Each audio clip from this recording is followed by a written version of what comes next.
लीजिए अब सुनिए कोविड-19 पर जागरूकता का विशेष कार्यक्रम मन में है विश्वास।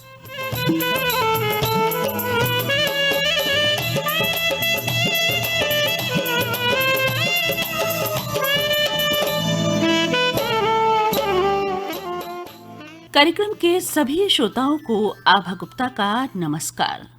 श्रोताओं, कल यानी 18 मई से लॉकडाउन 4 आरंभ हो चुका है। इस लॉकडाउन 4 में मध्य प्रदेश में अब केवल रेड और ग्रीन जोन ही होंगे। अब कोई ऑरेंज जोन नहीं होगा। इंदौर, भोपाल, उज्जैन, जबलपुर, बुरहानपुर, खंडवा और देवास जिले रेड जोन में हैं। बाकी सभी जिले ग्रीन जोन में हैं, यानी ग्वालियर जिला भी अब ग्रीन जोन में है।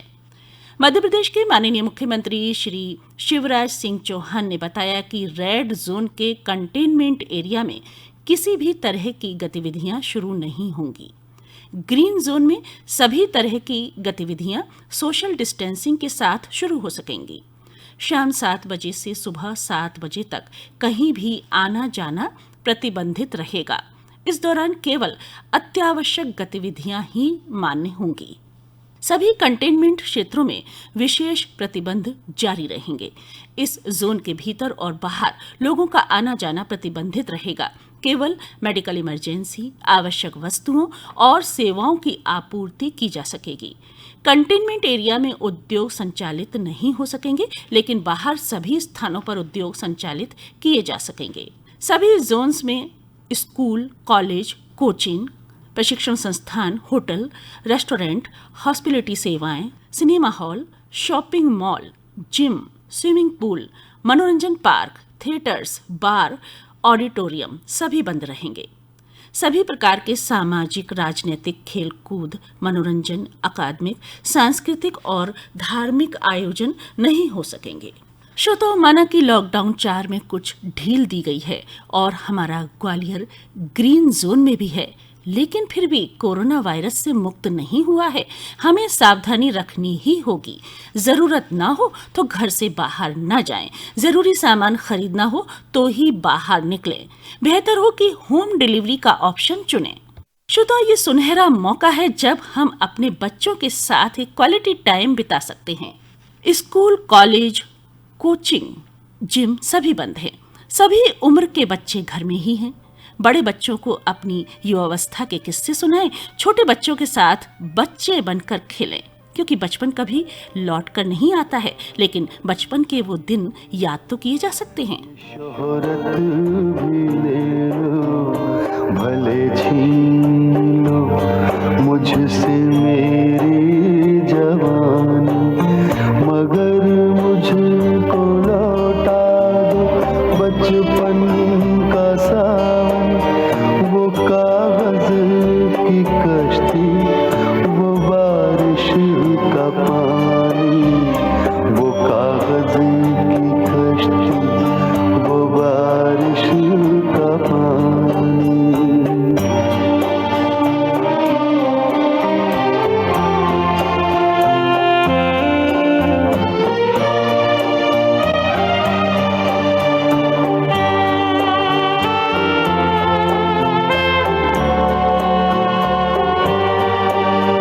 मोहल्ले की सबसे पुरानी निशानी, वो बुढ़िया जिसे बच्चे कहते थे नानी, वो नानी की बातों परियों का डेरा, वो चेहरे की झुर्रियों में सदियों का फेरा। भुलाए नहीं भूल सकता है कोई, भुलाए नहीं भूल सकता है कोई। वो छोटी सी रातें, वो लंबी कहानी, वो छोटी सी रातें। और श्रोताओं, अब ग्वालियर का हेल्थ बुलेटिन जानकारी दे रहे हैं ग्वालियर के कलेक्टर श्री कौशलेंद्र विक्रम सिंह। आज लगभग 400 सैंपल की रिपोर्ट आई है, जिसमें से ग्वालियर से टोटल 8 केस पॉजिटिव पाए गए हैं। इनमें से 3 केस डबरा के हैं जो कॉन्टैक्ट हिस्ट्री के हैं। इसके अलावा जो रिमेनिंग केसेस हैं वो ट्रैवल हिस्ट्री के हैं और एक व्यक्ति जो है जो पहले लखनऊ में कोरोना पॉजिटिव पाया गया था उससे जुड़े हुए हैं। इस प्रकार टोटल केस आज जो है 8 पाए गए हैं। अभी हम सब लोग जो है लगातार इन केसेस की कॉन्टैक्ट हिस्ट्री ट्रेस कर रहे हैं। एक अच्छी खबर ये भी है कि 5 लोग आज फिर हमारे सुपर स्पेशलिटी हॉस्पिटल से ठीक होकर जा चुके हैं, इसलिए किसी को घबराने की ज़रूरत नहीं है। लेकिन अगर आपके अंदर किसी प्रकार का सिम्टम है तो तत्काल हमें सूचित करें। अगर कोई बाहर से व्यक्ति आता है तो आप उसकी निगरानी करें कि वो होम क्वारंटाइन में 14 दिन तक ढंग से रहे। आप थे ग्वालियर के कलेक्टर श्री कौशलेंद्र विक्रम सिंह। श्रोताओं, शरीर की रोग प्रतिरोधक शक्ति यानी इम्यूनिटी बढ़ाने के लिए संतुलित और पोषक आहार का बहुत महत्व है। चाहे कोरोना वायरस से बचने की बात हो या लड़ने की, पोषक आहार इसमें महत्वपूर्ण भूमिका निभाता है। ये आहार क्या है, कैसा होना चाहिए, इस बारे में मैंने बात की डाइटिशियन श्रीमती जेनी थॉमस से। आप भी सुनिए। नमस्कार। नमस्कार। जैनी जी, सबसे पहले तो मैं आपसे यही पूछना चाहूंगी कि संतुलित और पोषक आहार की बात आजकल फिर से की जा रही है। हालांकि हमें हमेशा ही संतुलित और पोषक आहार लेना चाहिए, लेकिन इस समय जो कोविड-19 महामारी फैली हुई है, कोविड-19 जो वायरस है वो संक्रमण उसका फैल रहा है, तो मैं ये जानना चाहूंगी कि संतुलित और पोषक आहार क्या है और इसे लेने से किस तरह से शरीर की इम्यूनिटी बढ़ती है। अभी हम सब कोरोना महामारी से लड़ रहे हैं। हाँ जी। और हम सभी को जरूरत है कोरोना से बचाव कैसे करना है, जो भी आपने पूछा है, और उसको बढ़ाने से अपने को कैसे रोकना है। हाँ जी। तो इसके लिए अपने को मानसिक संतुलन भी बहुत जरूरी है। बिल्कुल। मानसिक संतुलन इसलिए जरूरी है कि अगर किसी को हो भी जाता है तो उसको घबराए नहीं। सही बात। ये कोई ऐसी कोई चीज नहीं है जिसका हम कोई मुकाबला नहीं कर सकते, जैसे इसका कोई सोल्यूशन नहीं है। बिल्कुल। कोरोना पॉजिटिव यदि कोई हो भी जाता है तो उसके लिए भी संतुलित आहार या पोषक आहार बहुत महत्व रखता है और उस आहार की बदौलत वो इस वायरस से जंग जीत सकता है। बिल्कुल बिल्कुल। अगर किसी को कोरोना हो भी गया है तो उसको विटामिन सी, जो कि इम्यून सिस्टम को बूस्ट अप करता है, लड़ने की क्षमता जिसको वो देगा। विटामिन सी जो सोर्सेज है अपना, जैसे नींबू पानी है जो इजीली अवेलेबल हो सकता है 3 to 4 glass daily, tomato juice है, ऑरेंज जूस है, पपाया है, ये ले सकते हैं वो मॉर्निंग में 10 से 11 बजे के बीच उसको वो ले सकते हैं। लंच और डिनर किस तरह का होना चाहिए, कौन सा आहार या क्या भोजन में शामिल किया जाए कि शरीर को रोगों से लड़ने की ताकत मिले? तो लंच में आप फ्रेश जो सीजनल वेजिटेबल्स चल रहे हैं वही खाएं। रखा हुआ या प्रिजर्वेटिव फूड नहीं खाना है अपने को। सब्जी है, जैसे मीडियम बाउल एक सब्जी ले ली फ्रेश, उसको अपने को ज्यादा नहीं पकाना है जी, है ना। कई लोग सब्जी को बहुत पका लेते हैं, स्पाइसी नहीं बनाना है, लाइट रखना है अपने को, है ना। थोड़ा सा कच्चापन, मतलब 80-85% अपने को सॉटी करना है, मतलब उसको पकाना है, बाकी अपने को कच्चा छोड़ना है। ठीक है। इससे क्या है, विटामिन और मिनरल्स जो भी हैं वो बिल्कुल नष्ट हो जाते हैं पूरा, अगर सब्जी को बिल्कुल गला लेते हैं तो। ठीक है। जो कि हेल्दी हैं जी, 40 साल से कम उम्र के लोगों के लिए मैं बता रही हूँ, जो कि बच्चे हैं, जवान हैं, उनकी बॉडी के रिक्वायरमेंट्स के हिसाब से खाएं वो। और जो 40 से 60 की उम्र के हैं उनको 2 चपाती और आहार में एक सब्जी सीजनल, देन दाल जैसा भी अफोर्ड कर सके, plus small amount of curd 100-150 gram और लॉट्स ऑफ सैलड। तो ये एक संतुलित आहार हो गया आपका lunch. 8 to 10 glass per day अपने को पानी पीना ही है। पानी पीना भी बहुत जरूरी है। बहुत से लोग अवॉइड करते हैं, प्यास लगती रहती है लेकिन समय पर पानी नहीं पीते। हाँ, अपने को पानी हर 1 घंटे में 1 गिलास पानी पीना ही है। ठीक। और हमें कोशिश करना है कि होममेड खाना ही खाना है अपने। बिल्कुल। ऑयल है, घी है, कम से कम यूज करें और मिर्च मसाला ज्यादा ना डालें। अपने को मेन चीज है प्रोटीन, जैसे कि बादाम है जी, किशमिश है जी, छुआरा है जी, अखरोट है। हाँ जी, ये चीज हम ले सकते हैं। जिसको कोरोना है, जिसे बोलते हैं ना हैंडफुल ऑफ नट्स जी, एक मुट्ठी भरकर अपने को नट्स डेली खाना है। और अगर बादाम अवेलेबल ना हो तो क्या मूंगफली भी खा सकते हैं? बादाम अवेलेबल नहीं हो तो आप मूंगफली भी ले सकते हैं। और हमारे श्रोताओं से आप क्या कहना चाहेंगी, बच्चों को किस तरह की डाइट देना चाहिए? ये जो मैंने अभी डाइट बताई है ये बच्चे बूढ़े भी कर सकते हैं। अच्छा। बच्चों को एडिशनल जैसे पोहा है, उपमा है, ये सब चीज बच्चों को दे सकते हैं। उनको पराठे दे सकते हैं, ड्राई फ्रूट्स दे सकते हैं। ये हेल्दी नाश्ता हो गया है ना। स्प्राउट्स वेल नोन डाइट है, उसको तो कोई भी वर्ग खा सकता है, जो अफोर्ड कर सकता है वो खा सकता है। जी बिल्कुल। स्नैक्स के रूप में भी ले सकता है, मॉर्निंग में भी ले सकता है, अगर 10 to 11 के टाइम पर, इवनिंग टाइम पर भी ले सकते हैं, है ना। अमाउंट उतना ही होना चाहिए, ये नहीं कि बहुत सारे अमाउंट में खा रहे हैं अपन, बच्चे की रिक्वायरमेंट इतनी नहीं है, बच्चे को देना जरा सा मीडियम बाउल है, अपन ने बाउल भर के दे दिया है। यानी लाड़ प्यार में कई बार माएं बच्चों को बहुत सारा खिलाती हैं या खाने पर जोर डालती हैं, तो बच्चा जबरदस्ती खाता है, फिर ओबेसिटी का शिकार भी हो जाता है। Right right right. संतुलित और पोषक आहार का मतलब ये है कि इस तरह का भोजन हो कि ओबेसिटी भी ना बढ़ाए और आपके शरीर को मजबूती प्रदान करे, रोग प्रतिरोधक क्षमता आपके शरीर की बढ़ाए। मुख्य बिंदु यही है कि जो भी मौसमी सब्जियां आ रही हो वो खाई जाए, मौसमी फल जो हो वो खाए जाए, मौसमी फल हैं वो खाए जाएं, भोजन में सब्जी भी हो, दही भी हो, दाल भी हो और चपाती भी हो। हमारे श्रोता सुन रहे होंगे और निश्चित रूप से समझ जाएंगे कि संतुलित और पोषक आहार क्या होता है, किस तरह से शरीर की इम्यूनिटी को बढ़ाता है। तो आप हमारे कार्यक्रम में शामिल हुई और आपने इतनी महत्वपूर्ण जानकारी हमारे श्रोताओं को दी, इसके लिए आपका बहुत बहुत धन्यवाद। अभी आप सुन रहे थे डाइटिशियन श्रीमती जेनी थॉमस से की गई बातचीत। श्रोताओं, नर्स का पेशा केवल पेशा मात्र नहीं है, इसमें सेवा का जज्बा भी मिला है। आजकल जब कोविड-19 का संक्रमण फैला हुआ है, लोग अस्पतालों में जाते भी घबराते हैं। ऐसे में भी नर्सें पूरे मनोयोग से रोगियों की सेवा कर रही हैं। श्रीमती सीमा सूर्यवंशी राज्य कर्मचारी बीमा चिकित्सालय ग्वालियर में स्टाफ नर्स हैं। आपसे मैंने बात की, आप भी सुनिए। नमस्कार सीमा जी, आपका स्वागत है आकाशवाणी ग्वालियर के इस कार्यक्रम में। नमस्कार मैडम। पहले तो ये बताइए कि कैसी हैं आप? मैं बिल्कुल स्वस्थ हूँ। और इस समय भी आप ड्यूटी पर हैं और समय निकालकर थोड़ा सा हमसे बात कर रही हैं, हमें अच्छा लग रहा है। तो जब नर्सिंग का कोर्स आपने किया तो क्या सोचकर ये कोर्स आपने किया?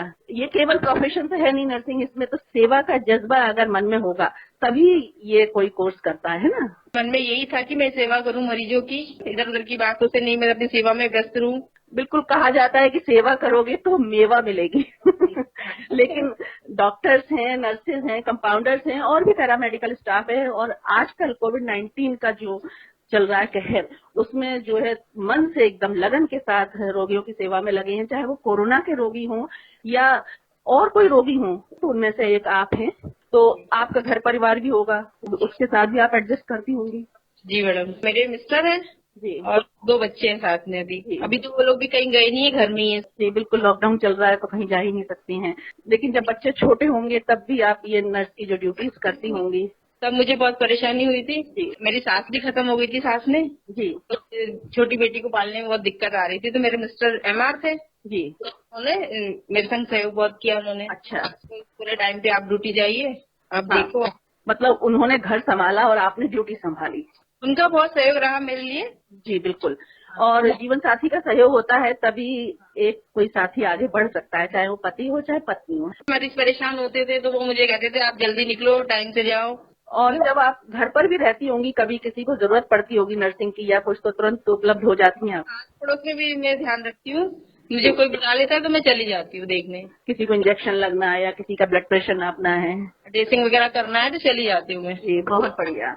क्योंकि नर्सिंग का जो पेशा है उसमें सेवा का जज्बा भरपूर होना चाहिए, ना तो झुंझलाहट होनी चाहिए, न खींचानी चाहिए। और आजकल जब ये कोरोना वायरस चारों तरफ फैला हुआ है, ऐसे में तो ये जो काम है आपका और भी ज्यादा रिस्क पर है। तो कभी आपको लगता है कि उफ ये किस पेशे में आ गए आजकल खासकर? नहीं नहीं नहीं, ऐसा कुछ नहीं लगा मुझे। हाँ, ये तो मेरी सेवा ही थी, मेरे को करना ही थी तो मैं कर रही हूँ। और आपके मरीज भी आपसे खुश रहते हैं, खास बात ये है। अच्छा सीमा जी, हमारे जो श्रोता आपको सुन रहे हैं और वो ये जान रहे हैं कि आप कोरोना फाइटर हैं, सेवा के जज्बे से भरपूर ये प्रोफेशन है वो कर रही हैं, और क्या कहना चाहेंगी हमारे श्रोताओं से आप? यही बोलना चाहूंगी कि अपना ध्यान रखिए, स्वच्छ रहिए और हमेशा सैनिटाइजर करते रहिए। अपने लिए खाने का जो सामान लाया उसको साफ सुथरा धो के लीजिए। बाहर निकलिए तो अपने आप को पूरा कवर करिए। घर जाते तो अपने आप को सैनिटाइजर कीजिए। बिल्कुल सही बात है, क्योंकि आपकी तो मजबूरी है, क्योंकि आपको बाहर निकलना ही है, ड्यूटी पे जाना ही है, क्योंकि रोगियों को आपकी जरूरत है ना। लेकिन जो श्रोता सुन रहे हैं तो आपकी सराहना भी कर रहे होंगे, लेकिन साथ ही आपके इस निर्देश को भी मानेंगे कि बिना जरूरत बाहर नहीं निकलना है। निकले, और छोटे बच्चों को तो बिल्कुल लेके ना निकले। जो बुजुर्ग हैं उनको भी मना किए बाहर जाने के लिए, उनको भी अंदर रखिए। तो सीमा जी, आपको बहुत सारी शुभकामनाएं। आप स्वस्थ रहे, प्रसन्न रहे और उसी तरह से रोगियों की सेवा करती रहें, कार्यक्रम में आप शामिल हुई, आपका बहुत बहुत धन्यवाद। नमस्कार। आपको भी बहुत बहुत धन्यवाद मैडम। अभी आप सुन रहे थे नर्स श्रीमती सीमा सूर्यवंशी से की गई बातचीत। कोविड-19 पर यह विशेष कार्यक्रम मन में है विश्वास आप सुन रहे हैं आकाशवाणी के ग्वालियर केंद्र से। श्रोताओं, अब मैं आपकी मुलाकात एक ऐसी शख्सियत से करवाने वाली हूं जो बहुआयामी व्यक्तित्व की स्वामिनी हैं। ये हैं बलजीत कौर। आप प्रिंसिपल हैं। सन 2016 में आपको सर्वश्रेष्ठ शिक्षक का राष्ट्रपति पुरस्कार भी मिल चुका है। इनके व्यक्तित्व की और क्या खूबियां हैं, ये आप बातचीत से ही जान पाएंगे। तो लीजिए सुनिए ये बातचीत। नमस्कार बलजीत जी, आपका स्वागत है इस कार्यक्रम में। नमस्कार आभा जी, बहुत अच्छा लग रहा है मुझे कि आज मेरे ग्वालियर, मेरे मायके की धरती ने मुझे याद किया। बिल्कुल। तो श्रोताओं को मैं बता दूं कि आप एक शिक्षाविद हैं। शौकिया आपने दूरदर्शन के सीरियल और फिल्मों में भी अभिनय किया है। आजकल आप दिल्ली के एक स्कूल में प्राचार्य हैं। और एक खास बात मैं अपने श्रोताओं को बता दूं, बलजीत, आपसे बातचीत शुरू करने से पहले, कि बलजीत कौर ने अपने करियर की शुरुआत आकाशवाणी ग्वालियर के युववाणी कार्यक्रम में एंकरिंग से की है। बहुत पुराने दिनों में ले गई ना मैं आपको। आभा जी, हकीकत बताऊं तो ऐसा लग रहा है कॉलेज से ही जब मैं युववाणी देने पहुंच गई थी जी। तो वो सारा दृश्य आंखों के सामने आ गया बिल्कुल कि शुरुआत वहां से हुई और वहां से बोलना सीखा, पब्लिक के बीच आना सीखा और आज ये बड़े बड़े मंच शेयर करते हैं। पर यकीनन जो नींव की ईंट है वो मेरा युववाणी कार्यक्रम है, जो मेरी आकाशवाणी ग्वालियर का है। बहुत अच्छा लगा बलजीत ये बात सुन करके। अच्छा बलजीत जी, आप एक शिक्षाविद है, यानी नौकरी भी करती हैं और जी। इस समय जब सारे स्कूल बंद है, लेकिन आप स्कूल में भी अपने मोर्चे पर डटी हैं, क्योंकि आपके स्कूल में कुछ गतिविधियां चल रही हैं जिसके अंतर्गत शायद राशन बांटा जा रहा है ना? हाँ जी, राशन और पका हुआ भोजन गरीब मजदूरों के लिए जो राशन और भोजन की व्यवस्था की गई है वो हम निगम के स्कूलों में की गई है। और आज हालांकि मन थोड़ा विचलित हुआ क्योंकि इस राशन वितरण और भोजन वितरण में हमारे 2 टीचर्स की कोरोना से डेथ भी हो चुकी है दिल्ली के। बट हम लोग जैसे कहते हैं ना कि जैसे सैनिक अगर सरहद पर जा रहा है तो कोई दुआएं, कोई आशीर्वाद, कोई हौसला होता है। तो उसके बावजूद भी आज भी 11 बजे गई हूँ। लगता है कि नहीं, अगर जब सब कुछ देश ने दिया तो आज देश को जरूरत आन पड़ी है। तो चाहे अदृश्य वायरस है, कर्मवीर योद्धा बनना भी बहुत जरूरी है। बहुत अच्छी बात कही बलजीत आपने, और आपके इस जज्बे को सलाम करती हूँ मैं, और हमारे जो श्रोता सुन रहे होंगे वो भी। और एक और बात आपके बारे में बता दूं कि बलजीत कविताएं भी लिखती हैं, और खास बात ये है कि ये हास्य कविताएं लिखती हैं। क्योंकि बलजीत महिलाएं बहुत कम हास्य कविताएं लिखती हैं ना, और उनमें से एक आप हो। शुरू में ही कविता लिखी तो लोग बोले कि महिला और हास्य कविता, बोले महिलाएं तो रुलाती हैं। ओह। तो मैंने उसी परंपरा को परिवर्तित किया। किसी ने कहा होगा कि महिलाएं तो रुलाती हैं, तो आपने उसको चुनौती समझ के स्वीकार किया कि देखो महिलाएं हंसाती हैं। मेरा अपना खुद का मानना ये है आभा जी कि हंसने के लिए ना सिर्फ आपको अपनी दृष्टि नहीं, सिर्फ दृष्टिकोण बदलने की जरूरत है। बिल्कुल सही बात है। हर बात में आपको हाथ से मिल जाएगा, सिर्फ और सिर्फ अपना दृष्टिकोण बदल लीजिए। बिल्कुल सही बात है। तो श्रोताओं, आप समझ ही गए होंगे कि बलजीत जी जिंदा दिली की एक मिसाल हैं। और आप नौकरी भी करती हैं, आपकी एक गृहस्थी भी है, और आप दूरदर्शन के सीरियल्स में भी काम करती रही हैं, और फिल्मों में भी आपने अभिनय किया है। हमारे श्रोताओं को मैं बता दूं कि बधाई हो फिल्म जो है आयुष्मान खुराना की, उसमें आपने रोल किया है। फिल्म शुरू ही मुझसे हुई है। पूरी फिल्म में जो उनकी पड़ोसन का रोल है वो मेरा रहा। और आभा जी बता दूं कि इससे पहले भी तलवार मूवी में भी मैंने ताई का रोल किया था। पुरानी प्यार का पंचनामा फिल्म थी, जी नंबर 1 वाली, उसमें नुसरत की मदर का रोल था और वो भी एक सीन था, बट वो भी मैंने किया है। कई तरह के जो शोज आते हैं, वीडियोज आते हैं। एक मेड इन हेवन अभी वेब सीरीज आई थी, उसमें भी मैंने काम किया है। तो ये शौकिया काम है। दूरदर्शन के जो नेशनल चैनल है उससे मैंने बहुत सारे एपिसोड किए, दूरदर्शन और डीडी उर्दू दोनों। अच्छा, अरे वाह, क्या बात है। बिल्कुल, बहुत सीरियल्स किए और लगातार मतलब एक साल में 5-5 सीरियल भी किए। एक वक्त ऐसा था।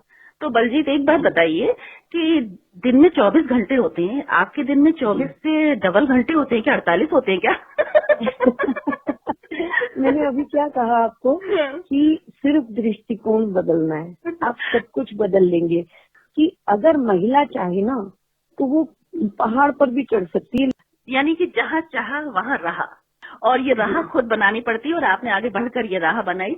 तो एंकरिंग आपने युवाओं के कार्यक्रम से शुरू की आकाशवाणी ग्वालियर से, लेकिन अभिनय के सफर की शुरुआत कैसे हुई आपकी? अपने कॉलेज समय में थिएटर करते थे हम, काफी सारे नाटक किए और वो जब फर्स्ट सेकंड थर्ड की ट्रॉफी आ जाती थी, फैंसी ड्रेस में इनाम ले आते थे, तो बड़े खुश हुए। अब युवाणी कंपेयर जब थे तो क्या होता है कि श्रोताओं से बात करते करते ना अभिनय क्षमता, बात करने की क्षमता अपने आप एक विकसित हो जाती है। वैसे तो जिंदगी एक नाटक है और हर इंसान नाटक का एक पात्र है।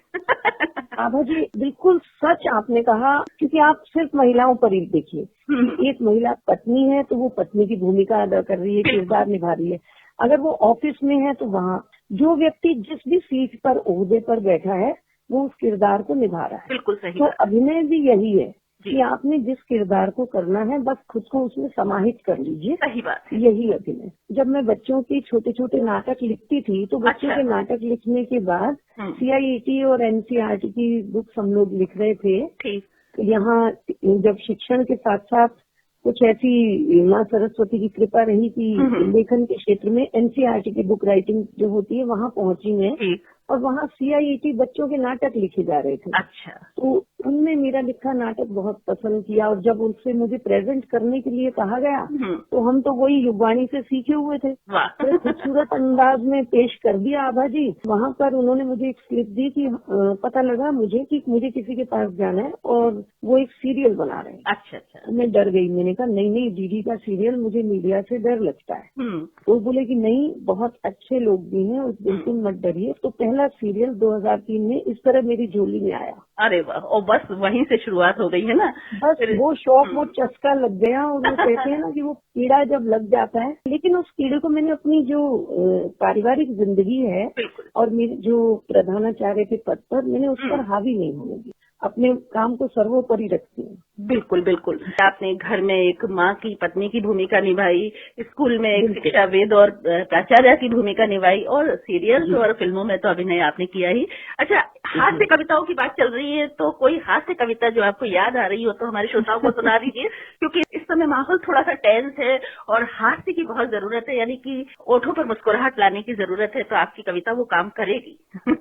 मैंने हास्य क्यों चुना, ये 4 पंक्तियां आपको सौंपती हूँ कि किसी को चाह लो तो चाहत हो जाती है, ठीक, किसी को चाह लो तो चाहत हो जाती है, अपना बना लो तो आदत हो जाती है। वाह क्या बात है। मैंने जान लिया दिलों में रहता है खुदा, लोगों को हंसा लो इबादत हो जाती है। क्या बात है, क्या बात है, बहुत बढ़िया। आभा जी, मैंने एक जिंदगी का मेरा नियम है कि जो मेरे साथ काम करते हैं, जो मेरे संपर्क में है, जो मेरे जीवन के रिश्ते हैं, वहाँ कहीं भी जिनको भी मेरे काम से मेरे सहयोग की जरूरत है, अगर वो मैं नहीं करूंगी तो मेरी इबादत खत्म हो जाएगी। ये जीवन की इबादत मानती हूँ मैं। देखिए, सरकार भी कितने काम करेगी। सही बात। स्कूलों में जहाँ हम भोजन बांट रहे हैं वहाँ चौकीदार ने कहा कि सैनिटाइज नहीं करके जा रहे, तो मैंने कहा कोई बात नहीं। तो हमने क्या किया कि एक बाल्टी में डिटर्जेंट, वॉशिंग पाउडर डाला, जो स्कूल में बाल्टी थी, और डिब्बा लेकर खुद ही अपने मतलब गेट, रस्सी जो बांधा हुआ था उनको खुद ही धो दिया और खुद ही सैनिटाइज कर दिया। तो किसी को क्यों देखना, दोषारोपण क्यों करना, जो काम स्वयं कर सकते हैं। आत्मनिर्भरता की बात कही है तो जहाँ जहाँ काम कर सकते हैं वो करना चाहिए। नहीं, और जब एक प्राचार्य इस तरह से काम करेगी आगे बढ़ करके, तो स्कूल का जो बाकी स्टाफ है वो भी आगे बढ़ेगा। आपको मोटिवेशनल स्पीच देने की जरूरत नहीं है, आपके कर्म मोटिवेशनल होने चाहिए। बिल्कुल सही बात है। तो अब एक हास्य कविता हो जाए। हाँ, एक छोटी सी हास्य कविता सुनाती हूँ, आप भी आनंद लीजिएगा।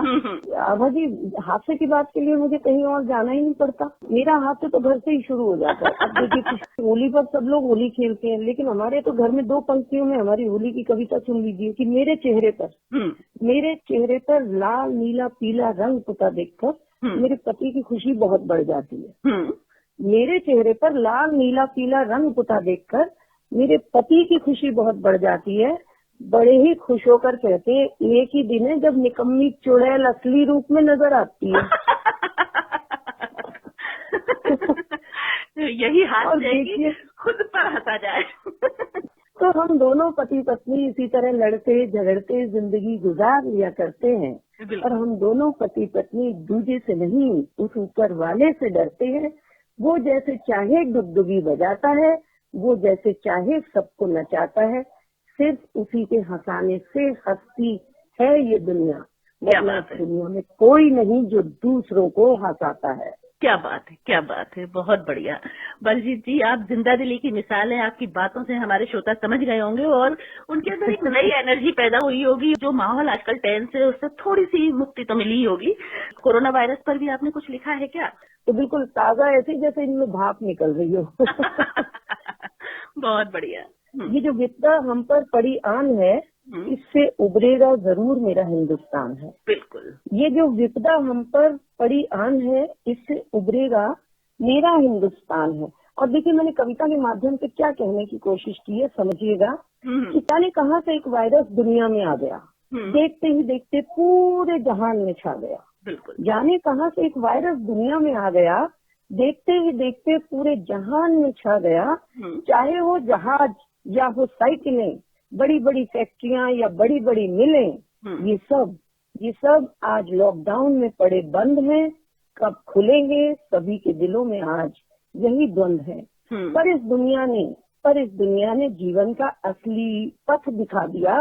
ये जीवन क्या है, ये सत्य दिखा दिया। मिलकर अब ये शपथ में आओ, खाने के लिए मत जियो, जीने के लिए खाओ। वाह। मिलकर अब ये शपथ में आओ, खाने के लिए मत जियो, जीने के लिए खाओ, क्योंकि सब जानते हैं जान है तो जहान है। इस विपदा से उभरेगा मेरा हिंदुस्तान है। और आखिरी की कुछ पंक्तियां समर्पित करती हूँ कि ये जो अलमारियों में कपड़े टंगे हैं 50, ये भी कहने लगे हैं अब होकर उदास कि ये जो 50 नहीं 25 होते तो भी हम जी जाते। क्या बात। ये जो 50 नहीं 25 होते तो भी हम जी जाते। न मिलती कोल्ड ड्रिंक तो छाछ नींबू ही पी जाते। क्या बात है, क्या बात है। न मिलती कोल्ड ड्रिंक तो छाछ नींबू ही पी जाते। ये जो जीने के लिए जुटा लिए हैं इतने साधन, जरा देखो इनको जुटाने में खो तो नहीं दिया रिश्तों का अपनापन। वाह। इनको जुटाने के लिए खो तो नहीं दिया रिश्तों का अपनापन। अगर दिल से पूछोगे तो दिल भी देगा यही बयान है कि इस विपदा से उभरेगा जरूर मेरा हिंदुस्तान। बिल्कुल बिल्कुल। कोरोना हारेगा, भारत जीतेगा निश्चित रूप से। आपके जज्बे को सलाम। आपकी पंक्तियां बहुत खूबसूरत है और इन्होंने निश्चित रूप से ये आशा दिखाई है कि कोरोना वायरस एक दिन हारेगा और हम इससे मुक्ति पाएंगे। तो बलजीत जी, आप इस कार्यक्रम से जुड़ी और आपने अपने अनुभव बताए और अपनी इतनी अच्छी रचना हमारे श्रोताओं को सुनाई। आप सभी स्वस्थ रहें, यही दुआ करती हूँ। धन्यवाद। नमस्कार। नमस्कार। तो दोस्तों, अभी आप सुन रहे थे शिक्षाविद, कवयित्री और अभिनेत्री बलजीत कौर से की गई एक प्रेरक बातचीत। और श्रोता, अब घड़ी इशारा कर रही है तो कोविड-19 पर जागरूकता का ये विशेष कार्यक्रम मन में है विश्वास यहीं मैं समाप्त करती हूँ। अनुमति दीजिए आभा गुप्ता को। नमस्कार।